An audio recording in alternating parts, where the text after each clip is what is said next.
Good morning, good afternoon, or if you're like me right now, good evening.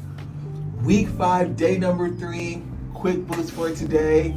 And man, I don't know what's going on in Houston right now. We are definitely experiencing like some crazy power water outages. So it's fitting. One of the things I want to talk about is the importance of buying food and having food at home to eat, to meal prep. Me and my wife meal prep all the time, every Sunday, and it becomes a part of your routine, just like working out and the exercise that we do or the topics that we do each day. And before you know it, you're saving money.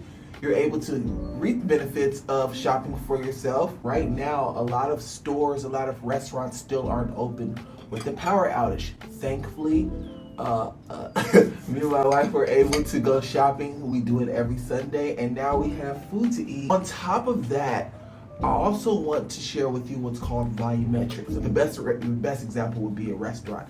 A lot of times, the portions that they give us at the restaurant, they're big. They're serving them on big plates, and we have a tendency to try to finish everything on our plate, but a lot of times they give us bigger portions than what we need. And so this is also fitting because over this past weekend, my wife and we went out to go eat seafood, and they gave us a bunch, or at least they gave us a bunch. It was a lot of food.